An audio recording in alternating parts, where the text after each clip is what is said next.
నమస్తే very good morning welcome to BRK news welcome to the first edition నేను బ్రహ్మిణి ఇక ముందుగా వివిధ వార్తాపత్రికల్లోని ప్రధాన అంశాలు ఒకసారి చూద్దాం ముందుగా ఈనాడు పేపర్కి వెళ్దాం ఈనాడు పేపర్లోని ప్రధాన అంశాలు ఒకసారి చూసుకున్నట్లయితే కనుక సామాజిక మాధ్యమాల్లో రెచ్చిపోతే బెయిల్ కూడా రాదనే భయం ఉండాలి అంటూ కూడా వ్యాఖ్యకు సంబంధించి కూడా కోర్టుకు సంబంధించి ధర్మాసనం అయితే కొన్ని కీలకమైన వ్యాఖ్యలు చేసింది దానికి సంబంధించిన వార్తా కథనాంశాన్ని ప్రధాన హెడ్లైన్గా అయితే చూసుకోవచ్చు లేదంటే వారు ఎవరిని వదిలిపెట్టరు సమాజంలో ఎవరికీ భద్రత ఉండదు ఆ ధోరణి భరించలేని స్థాయికి చేరుతుంది సజ్జల భార్గవరెడ్డి కేసు విచారణ సందర్భంగా సుప్రీం ధర్మాసనం ఘాటు వ్యాఖ్యలు చేసింది ఇక ముందస్తు బెయిల్ పిటిషన్ అయితే ఈ నేపథ్యంలో కొట్టివేయడం కూడా జరిగింది సో దానికి సంబంధించిన వార్తా కథనాంశం కూడా చూసుకోవచ్చు ఇక్కడ డీటెయిల్గా చూసుకుందాం సామాజిక మాధ్యమాల్లో అసభ్యకర వ్యాఖ్యల ధోరణి పెరిగిపోతూ ఉండడంపై సుప్రీంకోర్టు ధర్మాసనం తీవ్ర ఆగ్రహం వ్యక్తం చేసింది ఇలాంటి కేసుల్లో త్వరగా బెయిల్ రాదనే భయం ఉండాలని లేదంటే వారు ఎవరిని వదిలిపెట్టరని ఎవరికి రక్షణ ఉండదని ఆందోళన వ్యక్తం చేసింది ఇక ప్రస్తుత ధోరణి చాలా ప్రమాదకరంగా ఉందని పేర్కొంది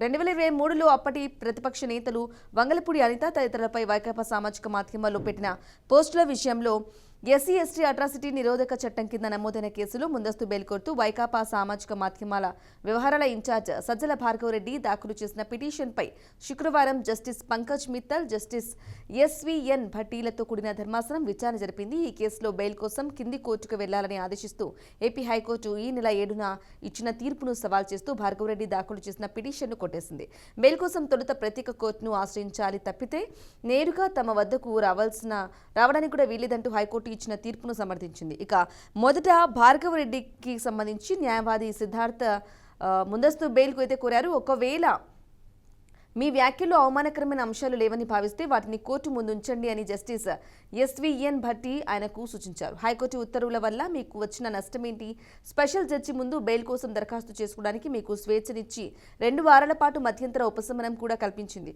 ఇక అప్పటి వరకు ఎలాంటి కఠిన చర్యలు కూడా తీసుకోవద్దని కూడా చెప్పింది కదా అని జస్టిస్ మిత్తల్ అయితే గుర్తు చేశారు ఇక న్యాయవాది దవే ఎస్సీ ఎస్టీ అట్రాసిటీ చట్టం గురించి చెప్పడానికి ప్రయత్నించారు చట్టం గురించి చెప్పే ముందు పిటిషనర్ ఏం మాట్లాడారన్న దానిపై కూడా మీకు స్పష్టత ఉండాలి అని జస్టిస్ భట్టి అన్నారు సామాజిక మాధ్యమాలు అసభ్యకర వ్యాఖ్యల ధోరణి భరించలేని స్థాయికి చేరిపోతుంది సమాజంలో ఎవరిని వదిలిపెట్టడం లేదు ఇది చాలా ప్రమాదకరం అది ఎవరు చేసినా కూడా సరే అందుకు ఇందులో కంటెంట్ చూడాలని చెబుతున్నా ఇలాంటి కేసులో త్వరగా బెయిల్ రాదన్న భయం అయితే అందరిలోనూ ఉండాలి అలాగే లేదంటే వాళ్ళు ఎవరిని వదిలిపెట్టరు సమాజంలో ఎవరికి రక్షణ అనేది ఉండదు అని తీవ్ర ఆగ్రహం అయితే వ్యక్తం చేస్తుంది అని చెప్పేసి కూడా చూసుకోవచ్చు ఇక భార్గవరెడ్డి ముందస్తు బెయిల్ పిటిషన్ కొట్టేస్తూ జస్టిస్ పంకజ్ మిత్తల్ ఉత్తర్వులు జారీ చేశారు కింది కోర్టులో బెయిల్ పిటిషన్ దాఖలు చేసుకోవడానికి 2 వారాల పాటు అరెస్టు నుంచి మధ్యంతర ఉపశమనం కల్పిస్తున్నట్లు పేర్కొన్నారు ప్రస్తుతం హైకోర్టుకు వేసవి సెలవులు ఉన్నందున ఉపశమనాన్ని 3 వారాలకు పెంచాలని న్యాయవాది విజ్ఞప్తి చేశారు ఆ వినతిని న్యాయమూర్తులు తోసిపుచ్చారు నా అనుభవంతో చెబుతున్న ఈ విషయాల్లో కోర్టులు కఠినంగా ఉండాల్సిందే ఇలాంటివి ఎవరు చేసినా ఒకటి అందరినీ ఒకేలా చూడాలి అని చెప్పేసి కూడా మాట్లాడడం జరిగింది దానికి సంబంధించి కూడా చూసుకోవచ్చు రైట్ ఇక సామాజిక మాధ్యమాల్లో చాలామంది రెచ్చిపోతూ ఉన్నారు ఈ నేపథ్యంలోనే గత వైసీపీ ప్రభుత్వం అధికారంలో ఉన్నప్పుడైతే సామాజిక సోషల్ మీడియాకు సంబంధించి కూడా భార్గవరెడ్డి అయితే అనితకు సంబంధించి కూడా పర్సనల్గా కూడా మెసేజ్ అది కొన్ని పోస్టులు అసభ్యకర పోస్టులు పెట్టడం జరిగింది ఈ నేపథ్యంలో ఆయన అదుపులోకి తీసుకోవడం జరిగింది అదుపులోకి తీసుకున్న తర్వాత కోర్టు బెయిల్ కోసం దాఖలు చేసుకున్నప్పటి నుంచి కూడా కోర్టు అయితే పలు కీలక వ్యాఖ్యలైతే ఘాటు వ్యాఖ్యలైతే చేసింది సుప్రీంకోర్టు ధర్మాసనం ఏమనంటే ఒకవేళ ఇటువంటి కేసుల్లో గనక వాళ్ళకు బెయిల్ త్వరగా లభించినట్లయితే మళ్ళీ తప్పు చేసే ఛాన్స్ ఉంటుంది సో బెయిల్ అనేది అసలు రాకుండా చాలా కఠినంగా ఉండాలి అని చెప్పేసి కూడా సుప్రీం ధర్మాసనం చాలా ఘాటుగా చెప్పడం చూసుకోవచ్చు అలాగే వారు ఎవరిని వదిలిపెట్టరు ఇలాంటివి ఇంకా పెరిగే అవకాశాలు ఉన్న నేపథ్యంలో వారు ఎవరిని అలాంటి పోస్టులు పెట్టడానికి కానీ లేదంటే అలా ట్రోల్ చేయడానికి కూడా ఎవరిని వదిలిపెట్టరు సో ట్రోల్ చేసే వాళ్ళు చేస్తూనే ఉంటారు వాళ్ళపై కఠిన చర్యలు ఉండాలి వాళ్ళకి బెయిల్ రాదు త్వరలోనే అని చెప్పేసి వాళ్ళకి మైండ్లో ఫిక్స్ అవ్వాలి అప్పుడే అయితే కనుక ఎటువంటి కేసులకు సంబంధించి కూడా వాళ్ళు అప్రమత్తమవుతారు ఇటువంటివి ఒకరిపై అనుచిత వ్యాఖ్యలు కానీ ఇక అసభ్యకర ట్వీట్లకు సంబంధించి పోస్టులకు సంబంధించి కూడా ఉండదు అని చెప్పేసి కూడా ధర్మాసనం అయితే సుప్రీం ధర్మాసనం అయితే తేల్చి చెప్పింది అలాగే ఇక భార్గవరెడ్డికి పిటిషన్ పెట్టిన నేపథ్యంలో బెయిల్ పిటిషన్ కూడా కొట్టివేయడం జరిగింది దానికి సంబంధించిన ఒక వార్తా కథనాంశం కూడా ప్రధానాంశంగా కూడా చూసుకోవచ్చు రైట్ ఇక మరో వార్తా కథనాంశం చూసుకున్నట్లయితే అమరావతిని రాజధానిగా నోటిఫై చేయండి కేంద్ర హోంమంత్రి అమిత్ షాకు సీఎం చంద్రబాబు వెల్లడి వినతి వచ్చే పార్లమెంటు సమావేశాల్లోనే చేయాలని కోరినట్లు వెల్లడి. విశాఖకు మాస్టర్ ప్లాన్ రూపొందించినట్లు ప్రకటన. అమరావతి వల్ల జగన్కు వచ్చిన నష్టమేంటి? రైతులు భూమి ఇస్తే ఆయనకెందుకు అసూయ? వైకాపా అధినేత వైఖరిపై చంద్రబాబు అసహనం. ఇక కేంద్ర హోంమంత్రి సెంట్రల్ మినిస్టర్ అమిత్ షాకు జ్ఞాపికను అందజేస్తున్న ముఖ్యమంత్రి చంద్రబాబు. దానికి సంబంధించిన చిత్రాన్ని కూడా ఇక్కడ ఇవ్వడం జరిగింది. రైట్, ఇక చూసుకోవచ్చు. కేంద్ర హోంమంత్రి అమిత్ షాకు సీఎం చంద్రబాబు అయితే ఒక వినతిని అయితే తీసుకువెళ్లడం జరిగింది. అమరావతి రాజధానిగా నోటిఫై చేయండి అంటూ కూడా సెంట్రల్ మినిస్టర్ అమిత్ షా అయితే చంద్రబాబు మాట్లాడడం జరిగింది. ఇక వచ్చే పార్లమెంటు సమావేశాల్లోనే అది కూడా నోటిఫై అనేది అమరావతిని నోటిఫై చేయాలని ఏదైతే అనుకుంటున్నామో అది వచ్చే పార్లమెంట్ సమావేశాల్లోనే కూడా జరిపించాలి అని చెప్పేసి కూడా కోరినట్లు కూడా చంద్రబాబు వెల్లడించారు. ఇక విశాఖకు మాస్టర్ ప్లాన్ రూపొందించినట్లు కూడా ప్రకటించారు. అయితే ఈ నేపథ్యంలో మాజీ సీఎం జగన్కి ఎందుకు ఆయనకు అసూయ? రైతులు భూములు ఇచ్చినా లేకుంటే అమరావతికి సంబంధించి డెవలప్మెంట్ చేస్తున్నా ఎందుకు ఆయన వైఖరి ఈ విధంగా ఉంది అంటూ కూడా మన ప్రెస్ మీట్ పెట్టి మాట్లాడడం జరిగింది జగన్. ఈ నేపథ్యంలో జగన్ మాట్లాడిన విధానానికి సంబంధించి మాట్లాడిన వ్యాఖ్యలకు సంబంధించి కూడా చంద్రబాబు అయితే మాట్లాడడం జరిగింది. చంద్రబాబు ఒకటే చెప్తున్నారు, మేము అమరావతికి సంబంధించి తన వైఖరి ఎందుకు ఈ విధంగా ఉంది,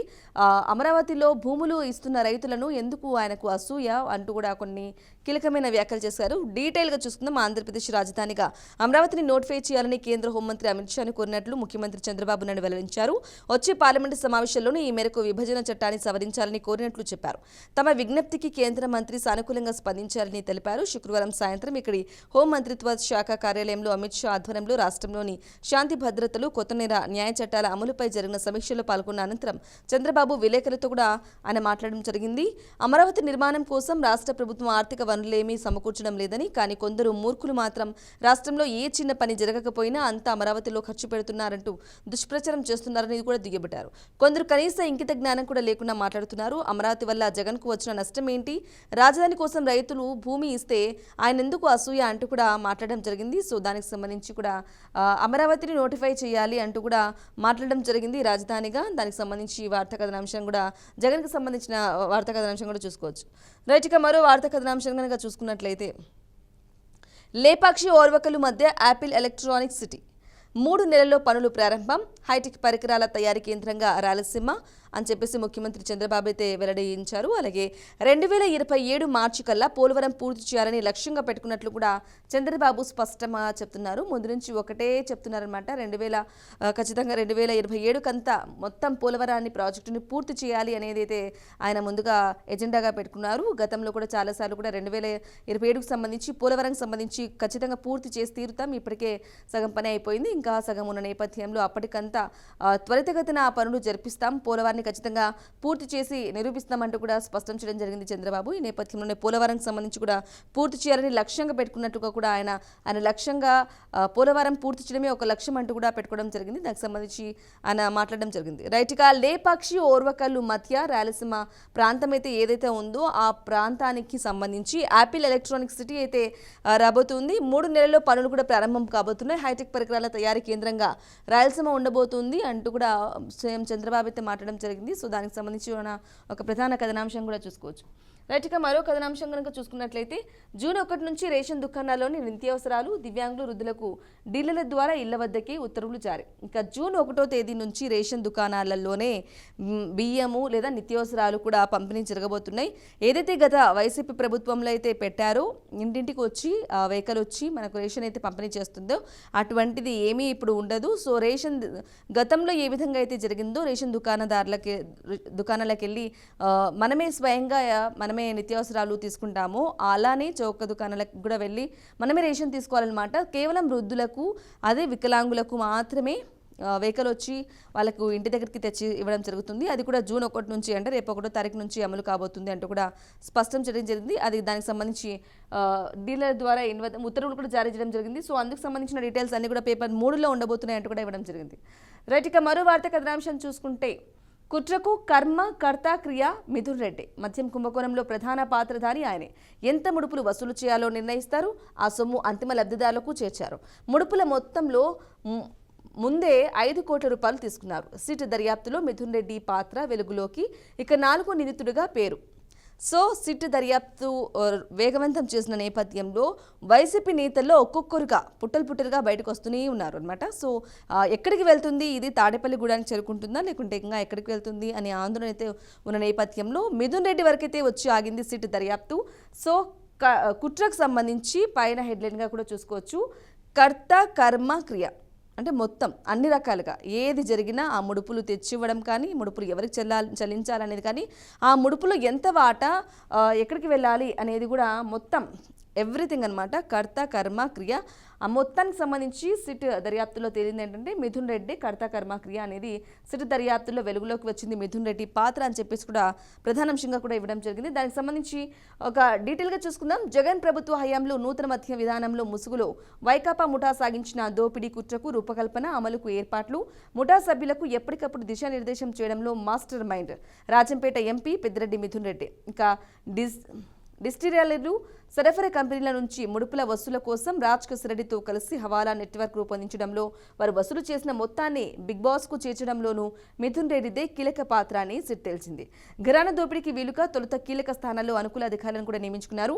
ముడుపులు ఎలా వసూలు చేయొచ్చు, మిగతా నిందితులతో కలిసి పన్నగం పన్నారు. అంతకు ముందున్న పారదర్శక వ్యవస్థలన్నింటినీ తొలగించేసి కుంభకోణానికి అనువైన సాఫ్ట్వేర్లు కూడా ప్రవేశపెట్టారు. ముడుపులు ఇచ్చిన కంపెనీలకే అత్యధికంగా సరఫరా ఆర్డర్లు ఇస్తూ అందుకు అంగీకరించిన సంస్థలను కూడా తరిమేశారు. వాటి స్థానంలో సొంత బ్రాండ్లు కూడా తెచ్చారు. వాటి బేసిక్ ప్రైస్ మూల ధర భారీగా పెంచుకుని ఖజానాను కొలగొట్టారు. ఈ వ్యవహారాలన్నింటిలోనూ మిథున్ రెడ్డి ప్రధాన పాత్ర పోషించారు అని దర్యాప్తులు వెల్లడైంది. ముడుపుల వసూలు, సొంత బ్రాండ్ల మధ్యానికి ఎక్కువగా ఆర్డర్లు ఇచ్చుకోవడం ద్వారా మిథున్ రెడ్డి రెండు విధాల భారీగా అనుచిత లబ్ధి పొందినట్లు కూడా సిట్ అయితే గుర్తించింది.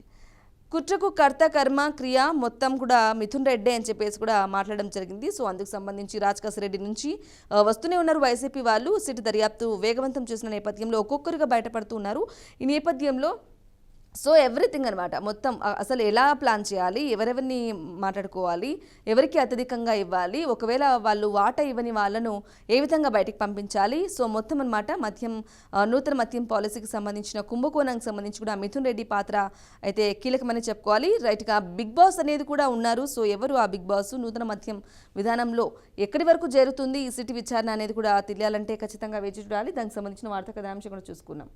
రైట్గా నేడు కీలక ఋతుపవనాలు, నైరుతికి అనుకూల పరిస్థితులు, అరేబియా సముద్రంలో వాయుగుండం ఋతుపవనాలు ముందే ప్రవేశించబోతున్నాయి మన రాష్ట్రాల్లోకి. సో దానికి సంబంధించిన వార్తా కథనాంశం చూసుకోవచ్చు. దేశంలో వ్యవసాయానికి ఊతమిచ్చి నైరుతి ఋతుపవనాలు శనివారం కేరళను తాకుతాయని భారత వాతావరణ విభాగం IMD అంచనా వేస్తుంది. అదే సమయంలో లక్షద్వీప్, కర్ణాటక, తమిళనాడు, ఈశాన్య రాష్ట్రాల్లోకి ప్రవేశించేందుకు పరిస్థితులు అనుకూలంగా ఉన్నాయని కూడా తెలిపింది. అక్కడి నుంచి 2-3 రోజులనే ఏపీ కూడా విస్తరించే అవకాశం ఉంది. వీటి ప్రభావంతో జూన్ 2వ వారం నుంచి రాష్ట్రంలో విస్తారంగా వర్షాలు కురుస్తాయని వాతావరణ నిపుణులు అంచనా వేస్తున్నారు. రైట్గా విస్తారంగా వర్షాలు కూడా కురిసే అవకాశం ఉన్నాయి అని చెప్పేసి కూడా ఇవ్వడం జరిగింది. దానికి సంబంధించిన వార్తా కథనాంశం కూడా చూసుకోవచ్చు. ఇక ఇంజనీరింగ్ ఫీజుల మోత ప్రైవేటు డీమ్డ్ వర్సిటీల్లో CSE బ్రాంచ్కి 3.50 నుంచి 4.50 లక్షల రూపాయలు. EAP సెట్కు ముందే పూర్తవుతున్న సీట్ల భర్తీ విద్యార్థుల తల్లిదండ్రులకు భారంగా మారుతున్న వైనం.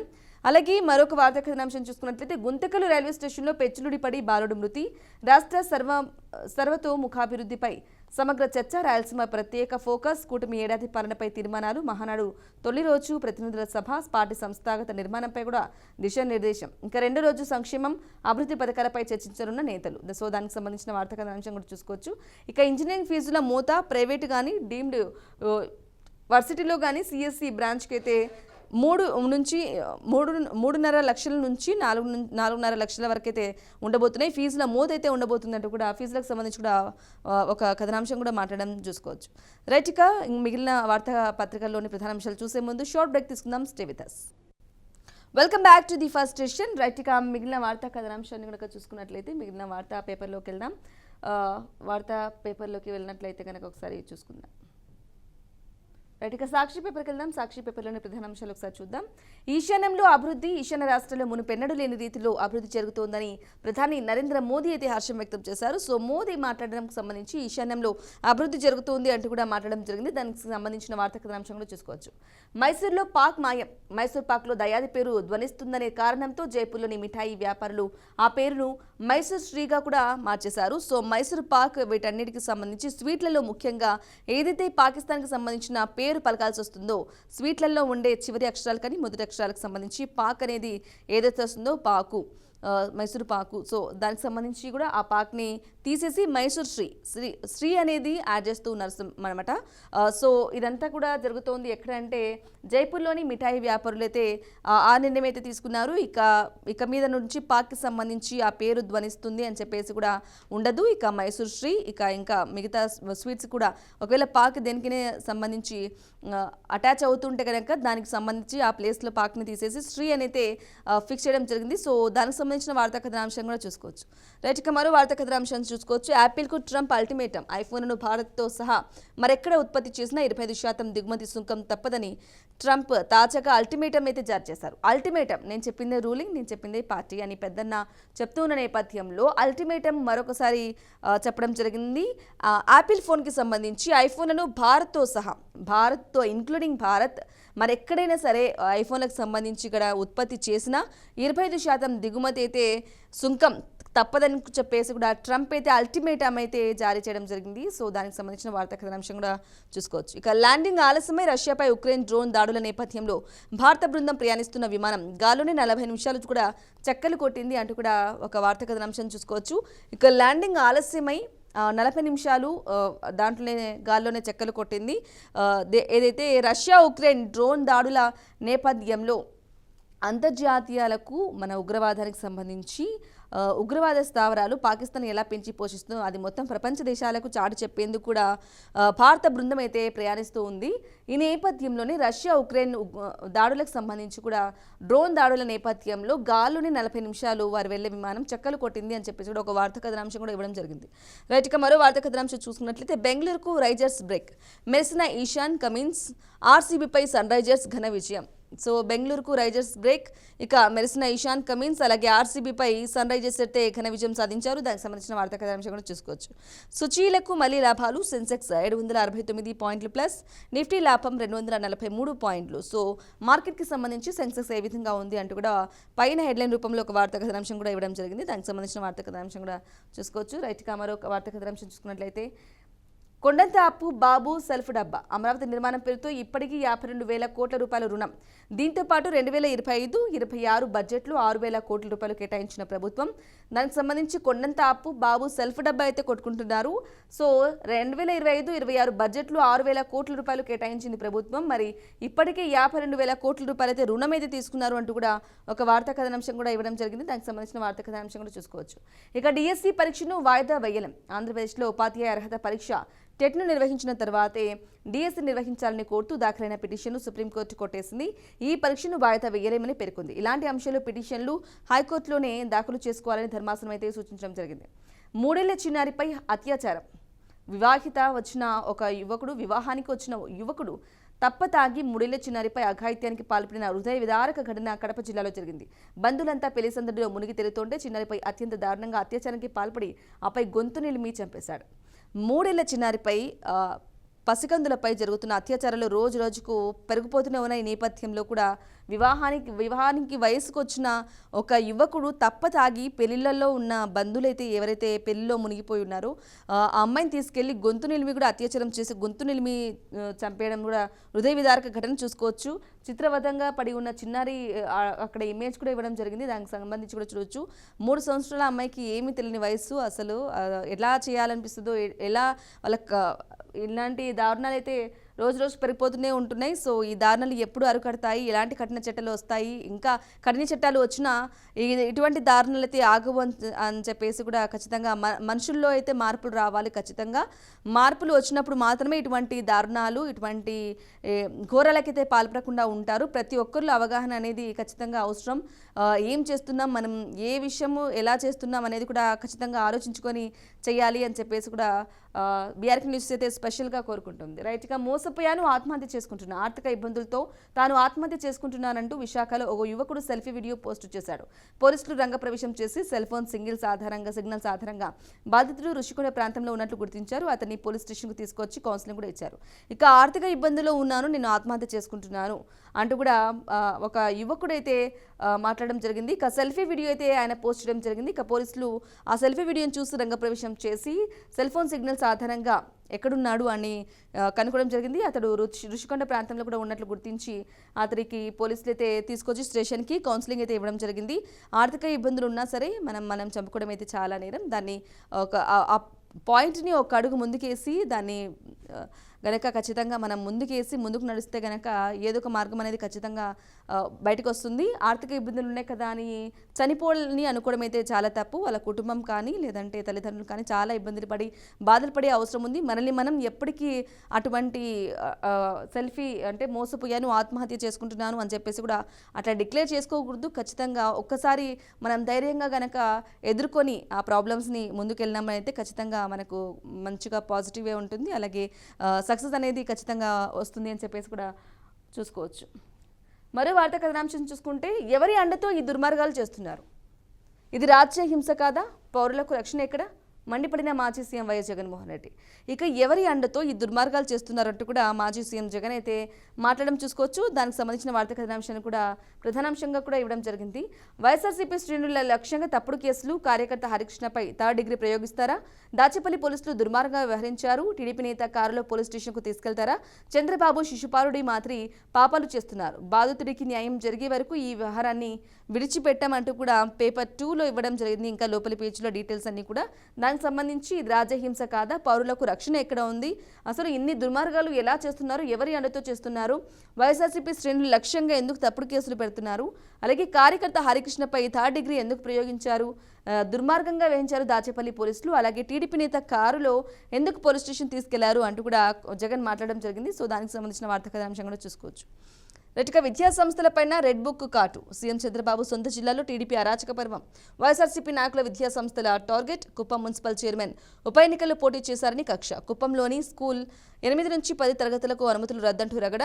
2 ఏళ్ల కిందటే స్టేట్ సిలబస్ నుంచి CBSకి మార్పు, కానీ ఇబ్బంది పెట్టాలని SSCకి రద్దు అంటూ హడావిడి. పాఠశాలకి పర్మిషన్ లేదంటూ సోషల్ మీడియాలో దుష్ప్రచారం అయితే జరుగుతుంది అంటూ కూడా ఒక వార్తా కథనాంశం కూడా ఇవ్వడం జరిగింది. దానికి సంబంధించిన వార్తా కథనాంశం కూడా చూసుకోవచ్చు.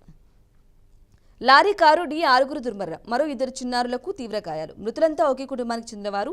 మానంద దర్శనానికి వెళ్లొస్తుండగా ప్రమాదం. ప్రకాశం జిల్లా కొమరూలు సమీపంలో దుర్ఘటన జరిగింది. కారు డ్రైవర్ నిర్లక్ష్యం వల్లే ప్రమాదం అని తేల్చారు పోలీసులు. సీఎం చంద్రబాబు, మాజీ సీఎం వైఎస్ జగన్ అయితే దిగ్భ్రాంతి వ్యక్తం చేశారు.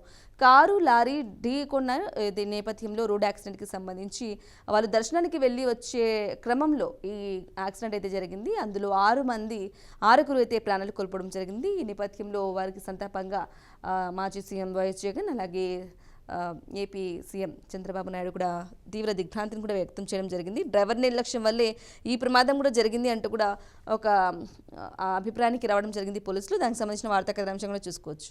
రైట్, ఇక బెంగళూరులో 9 నెలల చిన్నారికి కోవిడ్. బెంగళూరుకు చెందిన 9 నెలల బాలుడికి కోవిడ్ పాజిటివ్గా నిర్ధారణ అయింది. బెంగళూరు రూరల్ జిల్లాలోని హోస్కోట్కు చెందిన బాలుడికి జ్వరం రావడంతో తల్లిదండ్రులు పాష్యలోని ప్రభుత్వ వాణి విలాస్ ఆసుపత్రులు చేర్పించారు. వైద్యులు అనుమానంతో ఈ నెల 22న ర్యాపిడ్ యాంటీజెన్ టెస్ట్ RAT చేయగా చిన్నారికి కరోనా సోకినట్లు తెలిసిందని ఆరోగ్య కుటుంబ సంక్షేమ శాఖ ప్రిన్సిపల్ సెక్రటరీ హర్షగుప్తా వెల్లడించారు. ప్రస్తుతం బాలుడి ఆరోగ్య పరిస్థితి నిలకడగా ఉంది. అయినప్పటికీ జ్వరం ఎక్కువగా వస్తున్న నేపథ్యంలో ఒక టెస్ట్ చేయడం జరిగింది. RT-PCR లాంటి టెస్టులు అయితే వచ్చినాయి అందుబాటులోకి. సో ఎవరికి వారు స్వయంగా కూడా టెస్ట్ చేసుకొని స్వీయ నిర్బంధన, స్వీయ ఐసోలేషన్, స్వీయ క్వారంటైన్ అయితే ఫ్యామిలీలో తప్పకుండా పాటించాలి. ఇంకా ఎవరికైనా బాడీ పెయిన్స్, ఒక్కొక్కరికి ఒక్కొక్క సిమ్టమ్స్ అనేవి కోవిడ్కి సంబంధించి ఉంటుంది. సో కోవిడ్ మళ్ళీ వస్తుంది అనేది అయితే ఇప్పటికే ఇండియాలో కూడా చాలామంది కేసులు నమోదైన, ఇండియాలోనే కాదు తెలుగు రాష్ట్రాల్లో కూడా నిన్న చూసుకున్నట్లయితే విజయనగరంలో కూడా కేసు అయితే నమోదైన నేపథ్యంలో ఎవరికి వాళ్ళు జ్వరము, ఒళ్ళునొప్పులు, తలనొప్పి, దగ్గు, జలుబు ఇటువంటి బాధలతో బాధపడుతున్నట్లయితే కనుక ఖచ్చితంగా ఒకసారి RT-PCR టెస్ట్ చేసుకొని ఎవరికి వారు స్వీయ నిర్బంధం అంటే ఐసోలేషన్ లేదా క్వారంటైన్ ఏ విధంగా మనం 2020లో కరోనా టైంలో ఏ విధంగా పాటించామో ఆ విధంగా మాస్కులు వేసుకోవడం, చేతులకు హ్యాండ్ వాష్ చేసుకోవడం, లేదంటే ఖచ్చితంగా చేతులు శుభ్రపరచుకోవడం, వీటన్నిటికి సంబంధించి ఒక మనిషికి ఇంకొక మనిషి దూరంగా ఉంటూ కనుక మనల్ని మనం జాగ్రత్త పరచుకొని కొంతవరకు తగ్గే వరకు కనుక చేసుకున్నట్లయితే ఇతరులకు సోకకుండా ఉంటుంది. అది పూర్తిగా అనేది అరికట్టే ప్రయత్నం అయితే చేయొచ్చు. దానికి సంబంధించిన వార్తా కథనాంశం కూడా చూసుకోవచ్చు. రైట్గా రేషన్ పంపిణీ వాహనాల ఆపరేటర్ల ఆందోళన తమను కొనసాగించాలని కూడా డిమాండ్ చేయడం జరిగింది. సో దానికి సంబంధించిన వార్తా కథనాంశం కూడా చూసుకోవచ్చు. రైట్గా చూసుకోవచ్చు. జూన్ 1 నుంచి రేషన్ పంపిణీకి సంబంధించి రేషన్ వాహనాలు ఉండవు.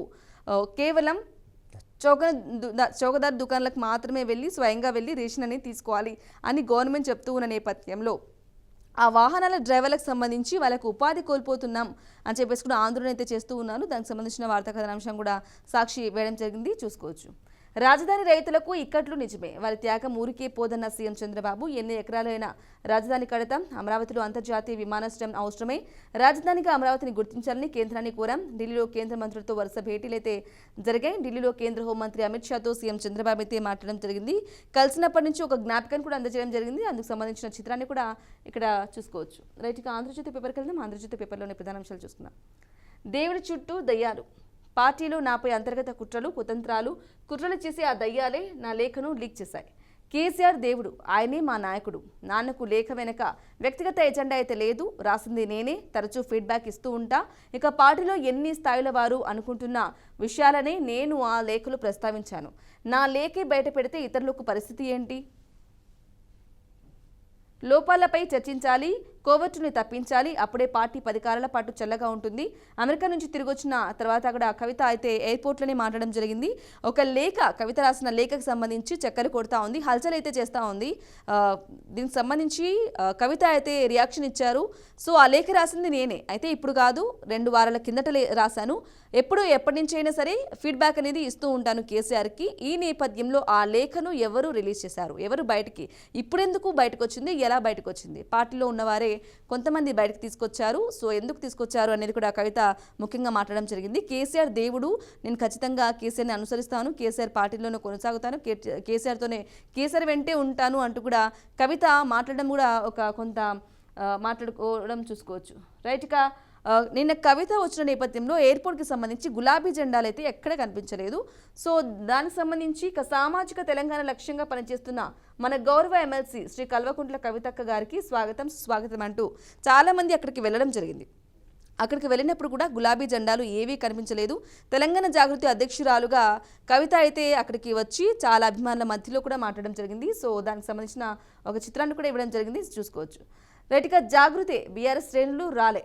శంషాబాద్ ఎయిర్పోర్ట్లో కవితకు తెలంగాణ జాగృతి ఘన స్వాగత బ్యానర్లన్నీ నీలిరంగులోనే కనిపించని గులాబీ జెండలు, బ్యానర్లలో కనిపించని బీఆర్ఎస్ పేరు, కేసీఆర్, హరీష్ ఫోటోలు కూడా లేవు. అలాగే భారీగా తల్లి వచ్చిన అభిమానులు కవితక్క సీఎం అంటూ కూడా నినాదాలైతే చేశారు. సో ఈ లేఖ హల్చల్ చేస్తూ ఉన్న నేపథ్యంలో ఇద్దరి మధ్య, కవిత కేసీఆర్ మధ్యలో ఏదైనా జరిగి ఉండొచ్చా, లేదంటే ఏమైనా జరిగే అవకాశం ఉందా అని ఎవరికి వాళ్ళు ఊహాగానాలు వేసుకుంటూ ఉన్న నేపథ్యంలో అందుకు ప్రాధాన్యత సంతరించుకుంది ఏంటంటే గులాబీ జెండాలు ఎయిర్పోర్ట్లో ఎక్కడా కనిపించలేదు. అందుకు సంబంధించిన చిత్రాలు, ఫోటోలకు సంబంధించి అంటే కేటీఆర్, హరీష్ రావు వాళ్ళ ఫోటోలకు సంబంధించి కూడా ఏవి లేవు. కేవలం కవితకు సంబంధించి మాత్రమే ఉన్నాయి.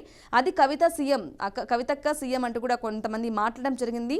అలాగే జాగృతి లక్ష్యంగా పనిచేస్తున్న కవితక్కకి సుస్వాగతం అంటూ కూడా చాలా మంది కూడా వెల్కమ్ చేయడం జరిగింది. సో దానికి సంబంధించి జాగృతి పార్టీ వాళ్ళు మాత్రమే వచ్చారు, అవి కూడా నీలి రంగులు మాత్రమే ఉన్నాయి.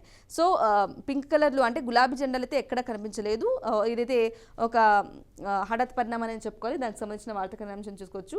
ఇక లెటర్ తర్వాత కవిత తిరిగి వచ్చిన తర్వాత ఇండియాకి ఏ విధంగా ఏం మాట్లాడింది అనేది కొంచెం డీటెయిల్గా చూద్దాం. ఇక కేసీఆర్ దేవుడు, కానీ ఆయన చుట్టూ కొన్ని దయ్యాలు కూడా ఉన్నాయి, వాళ్ళ వల్ల చాలా నష్టం జరుగుతోంది అని ఎమ్మెల్సీ కవిత వ్యాఖ్యానించారు. కుట్రలు చేస్తున్న ఆ దయ్యాలే తన తండ్రికి తాను రాసిన లేఖను కూడా లీక్ చేశాయని, పార్టీలు తనపై అంతర్గతంగా కుట్రలు జరుగుతున్నాయని ఆమె ఆరోపించారు. అమెరికా నుంచి శుక్రవారం రాత్రి హైదరాబాద్కు చేరుకున్న ఆమె ఎయిర్పోర్ట్లో మీడియాతో మాట్లాడారు. తాను అలాగే తన కుమారుడి గ్రాడ్యుయేషన్ వేడుకకు హాజరై తిరిగి వచ్చేసరికి లేఖ లీక్ అయింది అంటూ హంగామా జరుగుతోందని, ఆ లేఖ 2 వారాల కిందటే కేసీఆర్కు తాను రాసిందేనని స్పష్టత ఇచ్చారు. గతంలో కూడా కేసీఆర్కు తన అభిప్రాయాలు ఇలా లేఖ ద్వారా చెప్పానని ఆమె పేర్కొన్నారు. వరంగల్ సభ తర్వాత లేఖ ద్వారా తన అభిప్రాయాలను పార్టీ అధినేతకు వెల్లడించారని, కేసీఆర్కు లేఖ రాయడంలో తనకు ఎలాంటి వ్యక్తిగత ఎజెండా ఏమీ లేదని కూడా ఆమె స్పష్టం చేశారు. పార్టీలో అన్ని స్థాయిల్లో ఉన్నవారు అనుకునే విషయాలు దాదాపు సగం తెలంగాణ ప్రజలు కూడా అనుకుంటున్నారు. సో వాళ్ళ సంబంధించి కూడా ఫీడ్బ్యాక్ అనేది ఇచ్చాను అంటూ కూడా కవిత మాట్లాడడం జరిగింది. అందుకు సంబంధించిన వార్తా కథనాంశం కూడా చూసుకోవచ్చు. ముందుంది ముసలం. బీఆర్ఎస్లో కవిత కలకలం. పార్టీలో లుకులుకులు బహిర్గతం. కేసీఆర్ చుట్టూ దయ్యాలెవరు? కవిత లేక ఎక్కడికి దారితీస్తుంది? ధిక్కారానికి కేసీఆర్ సహిస్తారా? కూతురే ప్రశ్నించడంపై కూడా ఆందోళన. అసమ్మతి గలం వినిపించిన నేతలను బయటికి పంపించిన చరిత్ర. కాంగ్రెస్ పై వ్యతిరేకత పెంచామన్న జోష్ ఆవిరి. కవిత కొత్త పార్టీ పెడతారన్న ప్రచారం అయితే జరుగుతుంది. నేడు కేసీఆర్ వద్దకు కవిత లేఖ బహిర్గతంపై మాట్లాడే ఛాన్స్. ఇక లేఖ ఓ డ్రామా అంటూ కూడా కొంతమంది మాట్లాడడం జరిగింది. ఎందుకు రాశారో అర్థం కాలేదు. కవిత లేఖలో విషయమే లేదు. వారి మధ్య మాటలు లేవన్న సంగతి ఇప్పుడే తెలిసింది. కేంద్ర మంత్రి కిషన్ రెడ్డి కూడా ఆ లేఖకు సంబంధించి కూడా ఆయన అభిప్రాయాన్ని కూడా వ్యక్తం చేయడం జరిగింది. దానికి సంబంధించిన వార్తా కథనాంశం కూడా చూసాం. సో ఇది వాల్టి the first edition. Stay tune BRK news తెలుగుడు సత్తా.